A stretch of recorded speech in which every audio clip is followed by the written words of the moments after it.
to embrace the magical side of life, where anything is possible and the infinite is accessible to all? Let's have a conscious conversation about what's going on in the world, in your life, and your relationship from the expanded perspective of your soul. The path to awareness begins and ends in the heart. So let's take it there, one step at a time, and learn to cultivate magic in your life every single day. In each episode, we share a collective space in which we discover the unique facets of our own magic and embody our superhuman qualities by humbly exploring how it's super simply to be human. Hosts Kai and Del co-create a magical experience to remind you that you are magical as fuck. Now, be unleashed. This is our daily magic.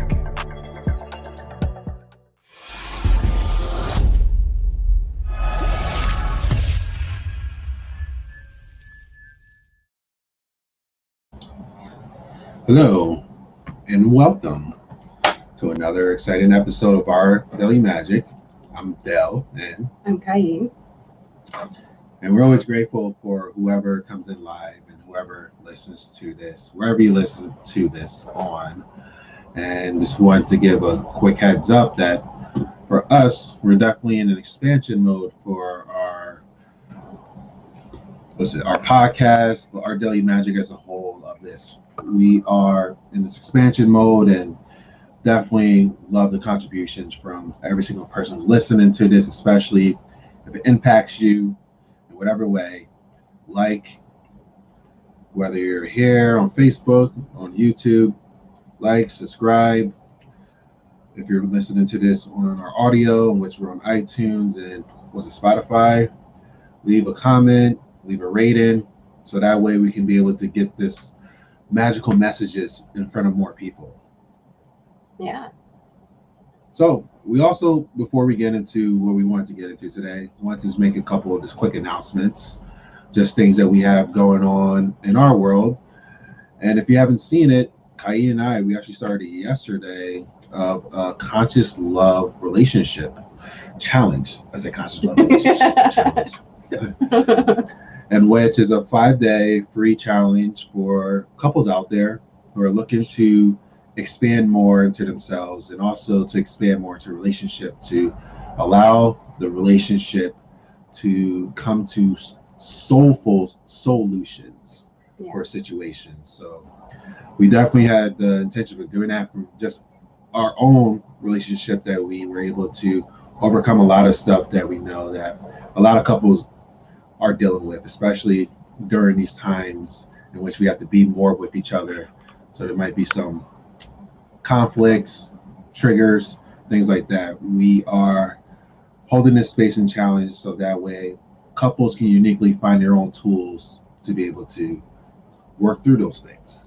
Yeah, so if you want to sign up, it's not too late. Just go to bit.ly/soul love challenge. And I'll put that in the chat for anyone who would like to join us there. And you can just hop right in and catch up on yesterday. Soul Love Challenge. There you go. Awesome. And what else are we doing? Was it a TC Soul Tarot mini readings we're doing together? Yeah. So definitely check that out. We have the videos available still in our Daily Magic Facebook group. And that's our Daily Magic one word, but you can see some powerful conversations that we're having individuals, and what happens is a shift happens with an action for something, one issue that they're currently struggling with. So it's been very impactful, and I believe, are we going to do it this week or next week? Yeah, You can look forward to that on Thursday. Yeah. And hello, the couple people who are in here. Just let us know how you're doing. What's going on? Good morning. Good morning. Mm-hmm. I want to see some Central. It just turned afternoonish. Right. Hi, Toya. Welcome. And as you see below, the donations that we have available for Cash App and PayPal, we're definitely in expansion. We definitely want to be able to provide you guys with things that you need to cultivate your own magic, and also with running this podcast and the stuff that we run as well. There's some, the back channels that we have, and definitely give gratitude to our assistants and everybody who's back there. But we definitely have a vision of what we want to cultivate with this, and every donation that you guys have available can definitely help out with that too. So that definitely just wanted to mention that. Did I forget anything, or is that it? I think we're good. Okay. Perfect. So, what's the title of this again? Title's just a title. We can just go with whatever comes. Yeah. So, I was having a conversation with Kai earlier today and talk about communication skills. And that's definitely one of the important things with relationships out there, with communication. Because what can happen is when there's not proper communication, we can take information in based upon our own perspective of life, our own perception, and also with our own experiences that we have. So just having authentic communication for where we're at and also what we want can definitely help things speed along. I definitely hear a lot of times of people saying like, oh, he or she should know me by now. They should know what I'm feeling. They should know what I'm thinking. And it's like, it is so much easier to just say what you are thinking, say how you feel in the moment, and also just say what you need in the moment to actually get it in that moment. And it helps take that pressure off the other partner as well, who's trying to, let me try to figure this out. A lot of us, we did it. I've been guilty of that before as well with relationships, and which I'm just going to sit here and I want you to read how I'm sitting right here, and hopefully you can give me what I want. And if you don't give me what I want, I'm going to get upset because you're not going to give me what I want.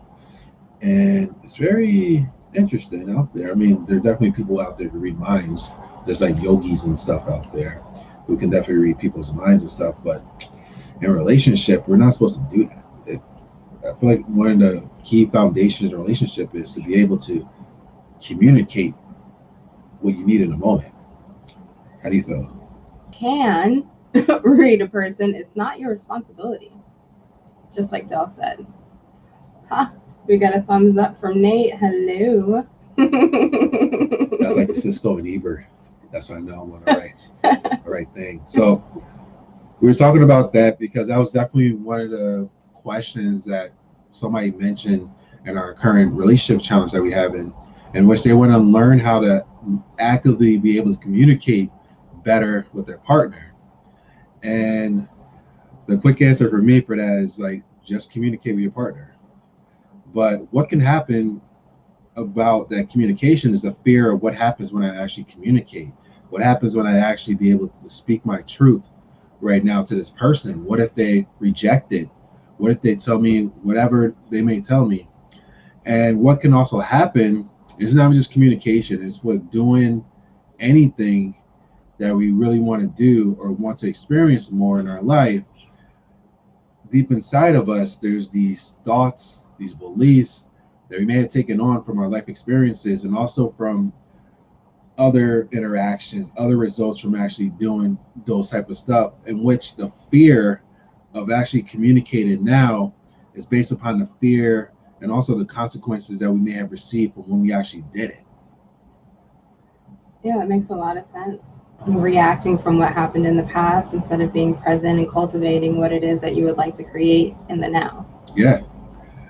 So this is definitely a quick sway to what I wanted to talk about now. And this is what I got this intuitive nudge just walking like I normally do my normal nature walk. I do a nature walk in meditation. And also I mentioned to Kai to before we even went here, I'm like, wow, I actually I've been very consistent for this past year with my meditation practice.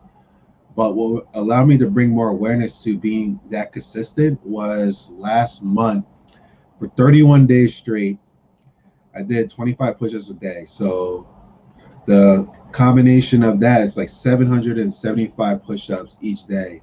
I did it for a cause. I did it for a cancer society. They had this 25 a day push-up challenge, and I did a fundraiser, got the donations. It's still going up as well, but it was very good to do something for the greater good. That's what I was talking about, doing something for the greater good, but also being consistent. So I started to sit because the challenge ended on July 31st. And I actually allowed my body some time to rest now, because not only was I doing push-ups, but I've been doing CrossFit since like January as well. So doing this exercise, taking care of my body and things like that. But this consistent energy, I would say with the fact of, I was also consistent with something else, consistent in my inner practice of meditation, in which my practice and what I do is for at least an hour and a half, 2 hours in the morning, I just be for myself. I sit with myself and I observe what's going on and I actually get to be with myself. And I felt the need of sharing that because just how much of an impact it has made in the year of actually doing that type of practice and setting that dedication and that time to be with myself and be with the thoughts, be with the beliefs, and just be with my every part of my being. And it's been very, very transformative because, and this is just from me, and I definitely hear from Kai because she's doing her own practice as well, is when you actually set that time consistently to be with yourself, to be with the thoughts, to be with whatever is going on inside of you, the less you need outside things to be a certain way or outside people to do things a certain way, so that way you can feel a certain way inside of you. Because it's like I had this seed inside of me that's been watering consistently, but in this process of doing this, I started to take a look inside, and what I started to really realize inside was like all this conflict that's been going on inside of me that I haven't really set the time to really be with. What I would do is I would do stuff, I would be with it a little bit with the practice, a little bit doing the psychedelics, a little bit here and there, but never really going in. And that was a thing that we mentioned, that I said to you yesterday. It's like the term shadow work. I wasn't doing shadow work, I was doing shallow work, in which I was putting my feet into it a little bit, going a little bit like the edge of the beach, but I didn't really submerge myself into it until like this last year. And what's one of the catalysts of me really doing it was the transition of my father, of really just going in and starting to clean things up. But yeah, I'm still doing it. I'm still in the process of cleaning things up. I'm working through things, but it's definitely a whole lot lighter than it was last year. And I'm definitely seeing things from a way bigger vastness space than I was seeing it before, because I'm starting to just be this space that's starting to just allow these things from experience I had in my own life, in which when the experience happened to me, wherever moment it was, I wasn't able to handle it because maybe it was too painful. Maybe I just didn't want to handle it. Maybe I thought it wasn't that big of a deal, or maybe I was told it wasn't that big of a deal. But it just kept going down and down and down. I kept piling these things up. And what was happening in my life was moments in the external life will poke at these things and they will bring up this emotion again. And what I would do is blame, oh, it's this person's fault for feeling this way or that. Or maybe I started to feel something. Oh, no, I don't want to feel that. Let me go get something so that way I can numb this down or numb my thoughts down. And in the beginning of the meditation practice, when I really started to just be with myself, the thoughts were going rampant. Like thoughts like this, it just kept going and going. And it was intense. But the longer you actually sit with yourself, the more quieter those things get. Because what started to happen, and this is my realization, is I was suppressing these things for so long. And like these root causes of whatever this current conflict that's going on inside of me. And it was years and years and years of it being told to shut up. In which when I was able to meditate, those parts of me that had all this information, that if I would allow those moments for it at that time, it would have been less intense. But it was like, you're finally listening to me. And there's all these different parts of myself that was looking for me to really just acknowledge it and be with it. Be the friend, be the lover, be the brother, be the whatever it needed for in those moments. And once I started to do this more, the talking started to get less. But then these parts of me started to come up and just have conversations and actually wanted to just be heard, be acknowledged, and be seen. Pretty much the same thing that we are looking for externally, which is like the catch-22. Looking for acknowledgement, looking to be seen, looking to feel, looking for something to complete us, looking for something to love us or someone to love us, looking for this admiration, whatever it could be, the infinite type of stuff. When deep down, it's just that part of us that's just looking for us to give it to us. And the illusion is these things outside of us needs to give it to us so we can feel this way. But you start to realize the more you do this work that no person, no situation out there, whatever you may think, if this thing happens or if this person does this for me, then I will be whatever it is. And let's be honest, you're not, because even when that thing happens, if it does happen, you need more of it. So it's like, if it's like an endless loop, I need more of these external things and situations that continue to happen for me to get this little glimpse, this little high of that emotion, compared to going in, being with yourself, giving yourself that just a moment to be heard and seen and talked about, those experiences that we may have been told like, no, you can't, it's not that big a deal, get over it type of thing. But like, yeah, cool, get over it, but allow yourself to go through it to get over it. What are your thoughts, Kai? I feel like I came to a very similar solution, but just from a different approach. And my different approach was that I've had actually a really lengthy meditation practice for a long time now. When I first started, when me and Del first started living together, it was kind of weird. I could imagine that I would get up at 3 o'clock in the morning and then leave the bed and go into the living room and meditate for 3 or 4 or 5 hours, depending on what it is that I had planned for that day. But what I came to realize is that it wasn't necessarily the meditation practice that got me to where I am now in terms of my awareness. Like, I could have probably meditated all day. But the thing that I'm realizing more and more is the importance of integration. Like, for instance, I could close my eyes right now and be like at one with everything in total bliss, and it's all good. And then the moment that I open my eyes again, it's like my body goes into shock and panic and fear. And it's like, well, where's the bridge? Where is the integration between those two places? And that practice of being that person that I am when I close my eyes or when I'm in a meditative state, I'm bringing that person into the world has been my practice. And also, likewise, to experience more of that state of when it is that I'm in meditation. So for me, that may look like taking a nap during the day. That may look like getting more rest, because I know how to do the doing. I can do the doing all day long.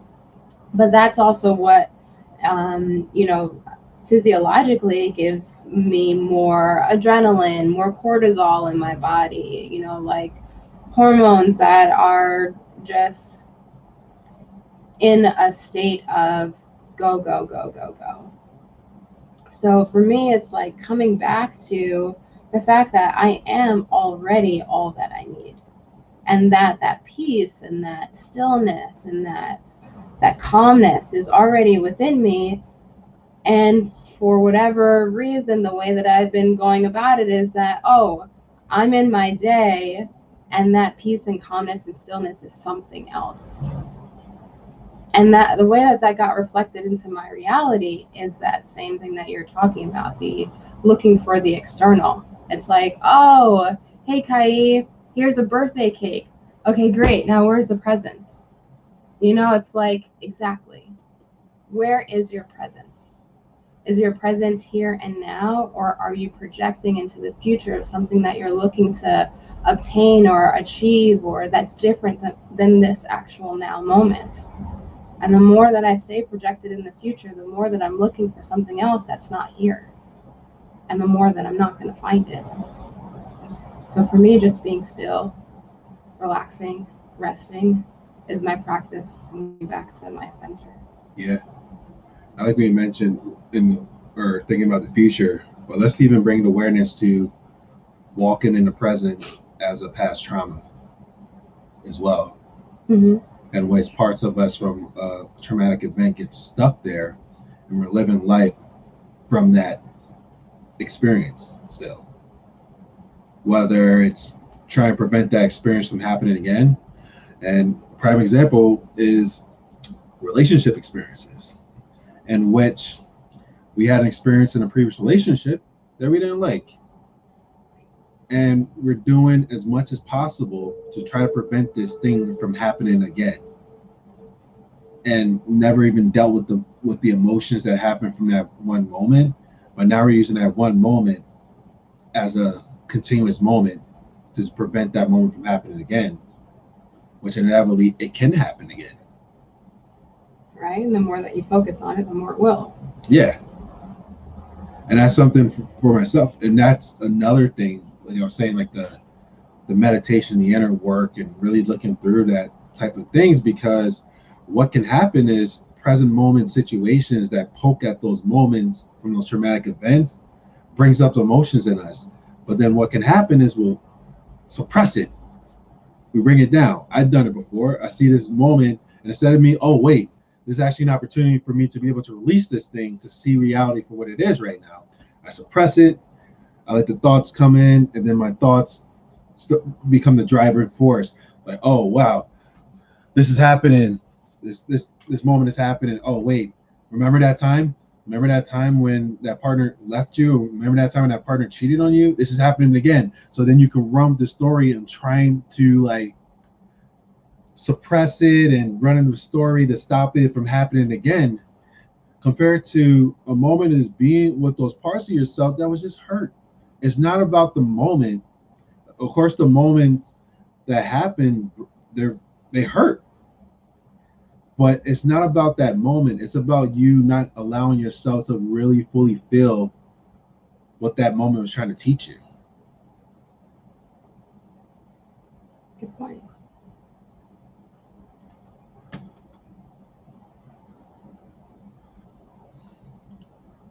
What happens if you find out if the relationship is worth being in? Rejection of open, honest communication is a rejection of relationships. If it's not worth being in there, are two choices: walk away or grow in love. That's interesting, because that's something for each and every one of us that's a different level. Like, what is worth it for us?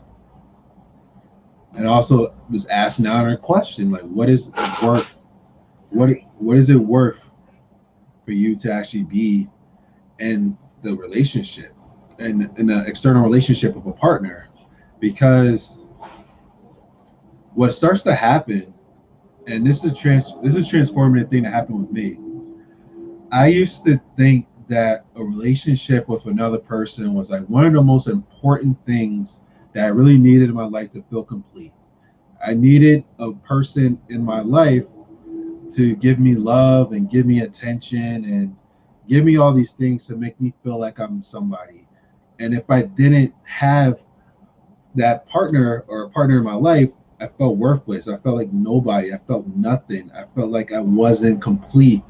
And what would happen by carrying that belief is I will willingly, one, overstep, allow my boundaries to be overstepped for just trying to keep that person.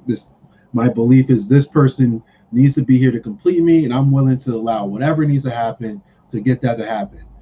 And number two, with those beliefs that I had, and this is what I came through in this past year, this revelation of my own inner work and my healing, is I am the baby of the family. Now I'm not, because my son's the baby of the family. But I had this mentality, this baby mentality as an adult, that people I'm in a relationship with was like a toy to me. And I'm the baby. You gotta take care of me. You gotta do what I say, or I'm gonna throw a temper tantrum, and I'm gonna walk all over this relationship. And when it doesn't happen, then I get upset. But then, of course, by doing that, the other partner will eventually try to leave. And then this other part of me, from the fear of abandonment. And here's the funny thing: the more you sit with yourself, you really start to see the stories unravel. I had this fear of abandonment because when I forgot how old I was, but it was this one time I went to Alabama. And Alabama is where my mom is from. So I went down to Alabama with my family, and my mom told me as a kid that, like, oh, I'm about to go to the store. And for me, I was so attached to my mom that, like, there's nowhere she could go that I wouldn't have gone. So she told me, like, okay, I'm going to go to the store and I'll be right back. And she did that so that way I went and followed her. And what happened was my mom and dad left me in Alabama with my sister and my cousins and stuff. And I was waiting for her to come back. I'm like, oh yeah, my mom's going back to the store. I just want to make sure she's there. And I waited at the window for hours for her to get back. And then eventually my grandma told me, like, boy, your mom's not coming back. She left already. And then that hurt. That hurt me a lot, but I never had the time to process that abandonment that happened in that moment. And that's what you really start to see when you actually get to the root cause of what's going on, is like these little moments that we had that we never got to address became this big, big avalanche now in our adult years that we're trying to avoid from happening again. And also to add on our experiences from life, from relationships and everything else.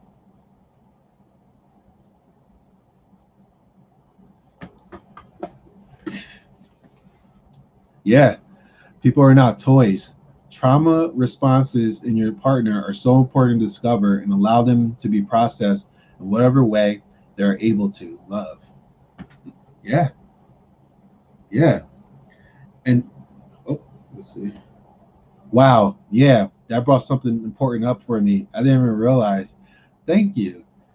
You're welcome, Holly. And if you're open to it, we'd love to hear what came up for you, what insight you received from it. And this is exactly what this conversation is about, and just sharing what transpired for us. So that way we can be able to help service people who may be going through similar stuff, because a lot of us are going through life right now not knowing the root reason why we're going through life the way we're going through life right now, because we never really allow that much of an opportunity to be present with ourselves, to really observe ourselves and get curious. It could definitely happen like in a therapy session. I have therapists that I work with who can bring up reflection to me, psychedelic experiences too. We've done a shite load of psychedelics and doing the work with that.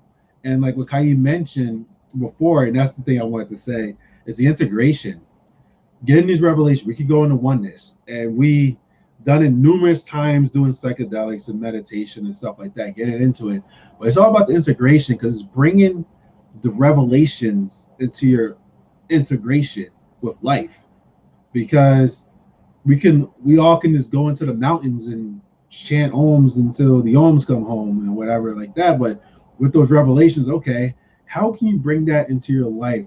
Because each and every one of us, we have our own unique experiences. Not one person has a similar, same exact experiences, but there's an essence of it that resonates with each and every one of us, in which we all have our own unique tools from our life experiences to allow us to learn more about ourselves, and also to be able to service others, to be able to work through those type of things. But it really takes that honest inquiry in the present moment. It's taking that look at yourself and being with yourself.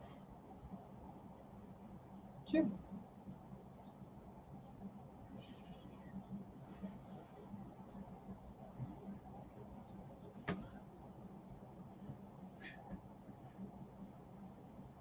Very true. Yeah. So I was glad to like really talk about that, because like this past year has been very, very fun. But like now it's always fun. But what I realized is like it's just this being honest. There's this conflict and war going on inside of me. And I have a choice. We all have a choice, because it's always going on, this conflict, when we don't allow these parts of ourselves to be heard and to be acknowledged and to be with and to receive whatever that the love and appreciation, whatever that part of us needed in that moment and couldn't get it. If we don't allow that, there's a war going on. It could be the illusion of war, but really it's these parts calling out to us like, hey, hey, hey, hey. It keeps getting louder and louder and louder and louder and louder. And no matter how much external stuff you receive, it's not going to mount to the powerful nature that goes on when you actually can do that for yourself.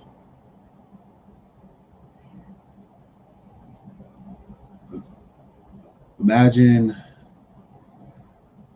a possibility in which you can give yourself those things that you scream at your partner for not giving to you.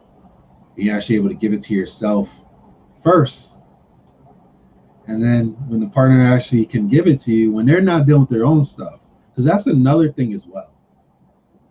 We're dealing with our shit. Our partner's dealing with their own shit. Every single person in the world is dealing with their own shit out there. And this illusion, and this is back to the baby syndrome. Like for me, I'm like, I never like thought about it. Like this story that I have, I'm like, yeah, I can see you're going through your own shit right now, but I need this right now.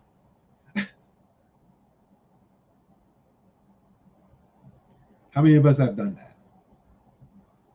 Yeah. Yeah. The more you actually set the time to be with yourself and do those things, you get more aware of your current environment. So when a moment like that's happening, you actually can be a space to hold space for that person going through their own stuff. Because you're going through your own things, but you're handling it, you're working through it, you're processing it, you're shifting these things. Can you talk about the opposite? Like a person like myself who says, okay, I actually can handle it all, and then someone is like, well, what do you need? Why don't you handle that? Answer that question for yourself. I already did. I brought it to the conversation. Say it again. I said, can you speak to the opposite? When someone is used to handling everything themselves, and then someone shows up and they say, well, what do you need? What happens for you when that happens? All right, he's not going to do it. So that's just fine. No, it's the reason I was asking that, because this is your own experience. So I wanted to bring awareness to that, to have that conversation, because one, I'm not that person. I'm on the opposite side of that. Meaning like I'm more of a gimme, or have been more of a gimme type of person, compared to I'm doing all this stuff for myself. I'm good. Hey, you need help? It's like you're trying to balance all these things going on right now on a tightrope in the pool full of sharks. Hey, you need some help to get off of there? No, I got this. Like, hey, I got this ladder for you. You want to use this ladder? No, I got it. So my curious question about that is, when somebody asks that for you, like, hey, you need help, it's like, yeah, it's great. You can handle all those things. But do you want to handle all those things? So there's two things going on here. Mm-hmm. The first is that, well, that's the role that I had been used to playing. Mm-hmm. You know, I put on the Kai camouflage, and I just blend camouflage, and I blend into the environment. And what I would do is I would blend into the environment in previous relationships until, you know, like everything was great, no arguments, no nothing, right? Until a story started being projected on me from their past relationship. And I didn't want to deal with that, because that meant that I actually had to be there, and I had to face conflict, and I had to be present to co-create something new with the person. Whereas I was okay just being in the camouflage and living in the momentum of whatever was already there, the good stuff. When the bad stuff showed up, it's like, oh, well, I don't really want to deal with this. I'm okay with just being in the background, you know, being a piece of furniture. And then, you know, maybe if a special event comes up or something like that, then I'll put on a couple of extra energons, is what they're called, energy points. But then in this relationship where you were like actually there and like talking to me, I was like, I don't get it. I was like, I'm supposed to just blend in, and you're supposed to project all this good stuff on me, and I don't actually have to do anything. I just get to take care of my own shit and be over here on the other side of the room. So it was a different situation. And what I was also asking about is that you keep saying that you're the gimme, gimme, gimme type, but at the same time, you're the one who reached out to me and offered me help and actually asked what I thought and sat there and listened for a moment. Yeah. Thank you. And I brought the awareness to the balance of it. And that's with anything. I think I mentioned that before, in which anything over or too under is out of balance. But the more you get into balance, the more you can really start to understand what is needed in each moment of that balance. And it really starts, well, for me, it really starts with me taking care of myself by doing those things I commit to do for myself in those moments, so that when those unexpected moments, like those moments when you need help or assistance, I can be fully present for that, because I already was fully present for myself with that dedication in the morning, or when I go to the gym, or when I'm drinking the water, or the other stuff that I'm doing. I take care of myself, so that way when those moments happen, like with you, with my son, with family, whatever it may be, I can be able to be fully present for that and not feel like I got to force myself to be present for it, in which I'm going to feel resentment because I'm not taking care of myself. And the gimme, gimme, gimme was when I was overly on the end of taking care of myself and being overly selfish. Is there such a thing? Overly selfish? Mm-hmm. Oh, yeah. Or overly taking care of yourself. Huh? For me, it was. Because for me, overly taking care of myself would mean I would have conversations and not be present with the person in a way of like a co-creation. It's more in a conversation like, what can you do for me? Mm-hmm. Like, for instance, this morning, you were gone and you had sent me like a voice message. And I was in the middle of doing something. I was watching this video on YouTube, and I was like writing down this exercise. And then I saw your name pop up, and then I listened to the message. And then I was like, oh shit, I did it again. Like, I was in the middle of doing something for myself. And just because his name pops up on my phone does not mean that I have to listen to this message and respond right now. So I listened to it, and I was like, shit, I shouldn't have done that. I really need to do this for myself, because then he's going to be home, and then he's going to want to talk, and and then I'm not going to be able to blah, blah, blah, blah, blah. So I was like, all right, let me just finish what I'm doing. So then I finished what I'm doing, and then you got back before I was actually done, and then the guilt hit me. I was like, dang, I'm not done, and now I got to pay attention to these things, and I can't just say I want to finish this. And it's like, where do I get to draw the line is what I ask myself. Like, can I just have this time to do this thing and not seem like a bitch because I don't want to be bothered for the moment? Ooh. Can we talk about that now? Yeah. Let's go deeper, because I want to share a story with the audience too and share about this. See, this is the cool thing of being in a relationship with somebody for 6 years is you have experiences, and then what happens is a moment pops up that can resemble a previous experience that we did have. So then the guilt that happened in that moment could pop up. So example of this. So this is when I was really, really needy for Kai's attention. And I would send her messages. I would respond like, "Hey, I see you." I would like use my sales stalking skills, and I know this resonates with a lot of people who like stalk and see like when their partner or somebody they're talking to last time they was on social media, the last time they was on WhatsApp thing, their time and stuff. So then you see like, oh, you're at this time. What are you doing more? Are these other people or whatever situation more important than me? Some attention for me? This is me asking it. So I'm pretty sure that had like a little bit of an effect for what's happening in this moment, in which at that time I was saying these things to her, and she could took on some guilt from like, oh wow, like he feels like I'm a bad person, like I'm a bad partner, and like all these other things. And then the situation happened in this moment in which I just thought about something. Oh, let me just send this to her. I didn't have any expectations for it, or they didn't want her to respond at a certain time. But from that previous experience, it seemed like there was still like this part from that experience going on in which the thoughts started to come up again from that experience. But then what happened is you attach yourself to those thoughts from the previous experience compared to checking in the moment, like, oh, what am I doing right now? What do I want to do right now? Is he giving me pressure to respond in a certain way type of thing? But it's great that you brought this up, because it's actually an opportunity to shift the narrative of that story. You want to take care of yourself. You're doing something to take care of yourself. There's no pressing thing going on. I didn't say, hey, my leg's chopped off or something. But you saw my name, and based upon a previous experience, you want to respond in a different way from that previous experience. So that way, that same situation didn't happen. And remind me when you were saying before about conflict, trying to avoid conflict and things like that. Do you feel like this experience brought up that part of you from that previous experience? I think that it gave me an opportunity to shift, because I know there's no such thing as fixing the past. Yeah. I know that.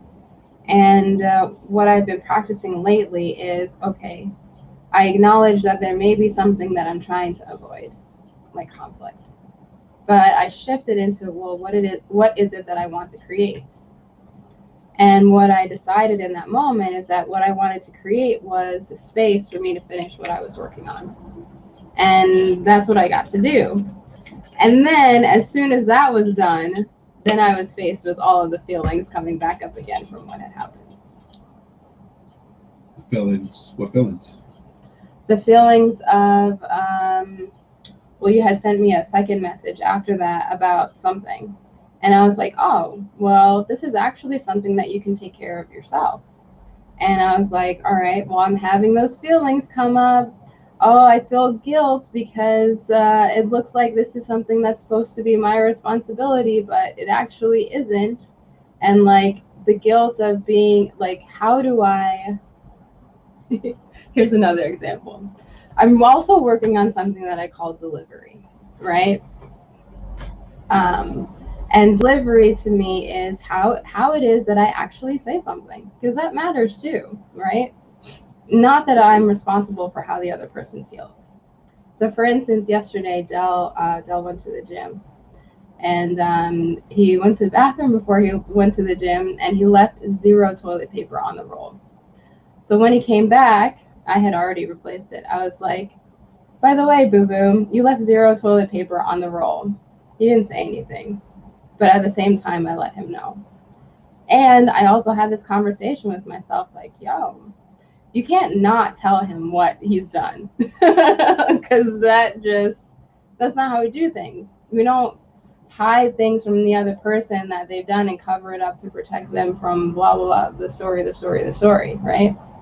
I was like, just tell him. You left no toilet paper in there. Like, this is a thing to talk about. Not to make a conversation up, but just to let him know. But I said it nicely. Got no response, and that's totally fine. So today, I was like, I'm just doing something. And I've got 5 more minutes left of it, and I just want to finish it. I didn't even go that much into it. Probably didn't even sound that eloquent. But then afterwards, it's like, okay. Then this second message comes up, and I was like, oh yeah, just let this other person know that you need to have this done for you. Oh, and you know, like the tonality continued. Oh, well, if that's not what you want, then what would you like? You know, and that started to bring up something because I was creating a shift there. I was focusing on what it is that I wanted to create as opposed to focusing on the things that I didn't want. And all of that had Dell ask me a question this morning. He said, what's going on here? What did you feel in that moment? Yeah. Oh, me? Mm-hmm. I just felt heaviness. And I felt conflict going on. And also because, especially when I just go on my nature walk, I connect. And I really just work through stuff. And I'm just really present.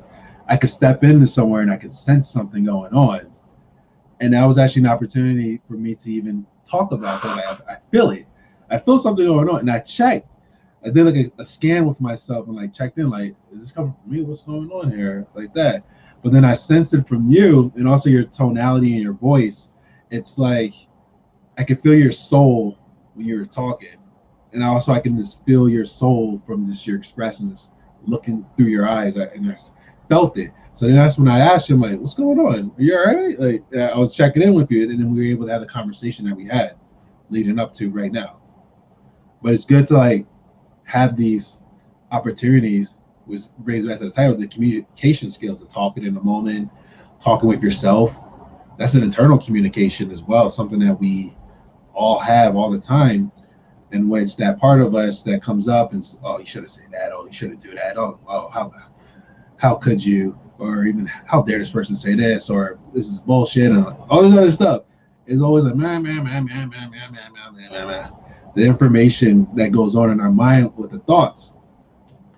And the mind is very powerful. It's a powerful tool when we actually can be able to start to integrate our mind in a different way compared to when these stories come up to roll with it. But when these stories come up, is actually an opportunity for us to be able to shift and be a space.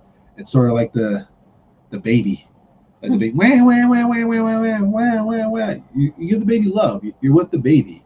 And what can happen with these thoughts with us is an opportunity for us to be with that baby part of us, that little kid, the inner child, or even the people, that person from the experiences that didn't get what they wanted in those experiences, but now it gives you an opportunity to give yourself that experience compared to rejecting it. Because the deepest rejection that we can experience in our life is not from the rejection from what outside life gives us. The deepest rejection is a rejection that we give to ourselves on a continuous basis. And it keeps adding up. Because if you keep rejecting yourself, it doesn't matter how many people accept you out there in the external world or how many accomplishments and things you get. It's never going to amount to the fact that you're rejecting yourself. True. Can catch up on some comments? Sure.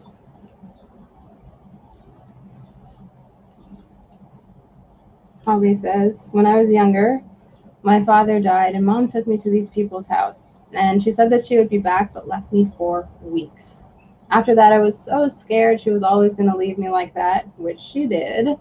I don't like being alone. I'm trying to move out of this little scared, lonely girl to a woman, a brave mom. Awesome, Holly, and great awareness. And it's about being with that part of yourself. And you brought awareness to that little scared girl. She's still there. She just wants to be heard. She just wants to have a conversation with you.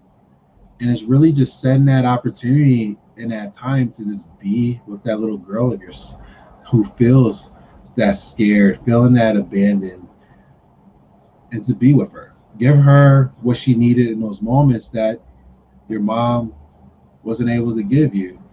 And what starts to happen is you start to see those situations for what it really was or what it really is.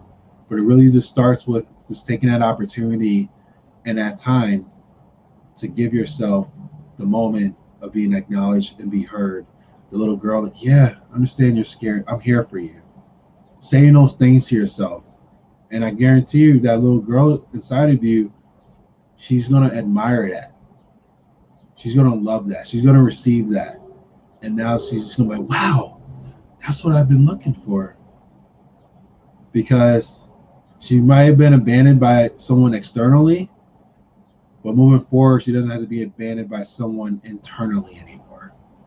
Right. So great awareness, Holly. You can be the scared little girl and the warrior woman. Mm-hmm. Go ahead, you got this.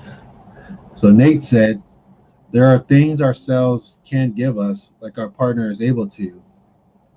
Patience is key. It's really, really hard to go from highly independent to accepting that one can be trusted enough to accept things from. Well said. Mm-hmm. Yeah. Like, what's receiving? Surprise, you get to experience it. Holly says, I would feel like now what do I do when someone actually does step up to help? It says, I feel without the chaos, confused. Yeah. Like, what's this new thing? Also, too often I don't feel worthy of being accepting. Absolutely. Holly says, I'm the one who replaces the TV in this house. I don't complain about it because my partner will hurt my feelings with tone.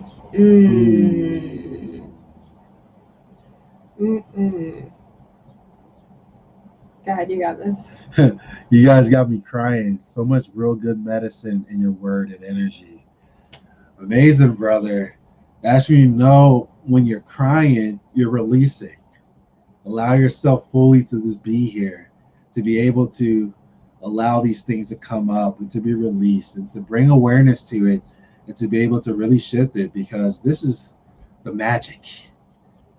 It's not always woo. But these are great opportunities, and that was my intention of this having this conversation today, to just allow whoever showed up to really receive what is meant for you to receive, because that's what it's all about. We're here to raise our collective water together, and also we all have the capability to really live a life in which we can be able to just no longer have that conflict within us anymore. And it really starts by just being with ourselves. Like I was mentioning, this year of really setting that intention of practice of being with myself has been monumental, more monumental than all the other things that we have done, the psychedelics and all the other experiences, the relationships that I had and everything else. Really taking care of this relationship within myself and being here, being with myself, acknowledging how these parts of myself authentically feel. The anger, the stress, the depression, the sadness, the resentment, the grudges. I'm trying to think, the hatred. All these things. I stopped going, like I said, stopped going into shallow work and went into the shadow work. And the cool thing about it is, like, in that shadow world, I guess the shadow world you would say, whatever, it was just parts of myself that I put in the closet. Just think about that little kid in the closet like this, because we kept putting the kid away in the closet and not allowing it to come into the light and be loved and be integrated. That's all it just wants. It's going to be painful. And the pain is just for a moment. But just imagine, like, what is more easier when the pain comes to keep on doing this to it and keep adding on to it, or when the pain comes to be with it and allow it to come into love and to integrate this part of yourself that just wants to be loved and just wants some attention. And wants to become your buddy. Nate says, I cry a lot. There's a lot to release, especially because I feel everything so deeply and all I see is love. And I agree with you, Nate. I agree with you there. I mean, I've already shed tears twice during this episode, and also just in life. Like, I'm okay with conflict. I'm very okay with conflict. But the fact is that I can be with conflict. I know that I am not the conflict. I can be with anything. I think that war and peace can exist. They can coexist, just like anything else. I don't think that shadows have to be turned into light. I think that I get to show up as integrated, and therefore I can be with the shadows and the light. I don't feel the need to change anything. So if something comes up in me, then I get to be with it. I get to cry. I get to release my judgment that it shouldn't be there if that's what I'm feeling in the moment. But in actuality, it's there, and I'm okay with that. Yeah. And like they said, when you're able to do that, the closer you actually can get to your divine nature, the closer you can get to that connection with the oneness and source. But also, it's a connection that's already there. It's just the illusion from all these things that we've been avoiding that gets us in this belief that we're further away from it. But the deeper you actually are able to go in here and work through these things, the more you really get to see life for what it is. And like what Nate said, it's all love. But then all of us, we're encompassed in this divine, infinite, creative space. And then we get to really start to see this world in the eyes of God or the higher power you're understanding. You really get to see those things and see the unfoldment of it. Yeah. Our own universe. Yeah. I'm gonna have to blow my nose again. This was really great. Yeah. Great episode today. Yeah. Thank you, Nate. Thank you, Holly, for being here. Yeah. And thank you, whoever else stopped in, who's going to listen to this later on. Yeah. And as we mentioned earlier, if this episode impacted you, just like how it impacted us, please share this. Share this with one person who you know could benefit from this, because we want to help as many people as possible to really come into this awareness and more into this magic that we all are having. And like I said, we all deserve to have the inner peace. And it really starts with resolving the inner conflicts within ourselves. And conflicts are okay too. It is. Conflict just shows. Lots of love to everybody. Just in case you're listening and you're wondering where this interactive conversation is coming from, it's coming from the Facebook group. So it's facebook.com/groups/ourdailymagic, one word. And it's really awesome to be able to have this be an engaging conversation, because it goes places where we didn't even know that it was going to go. And that means that we get to touch lives and have our lives touched in ways that we didn't even know was going to happen. So I welcome you to join us and have a magical day. Beat you.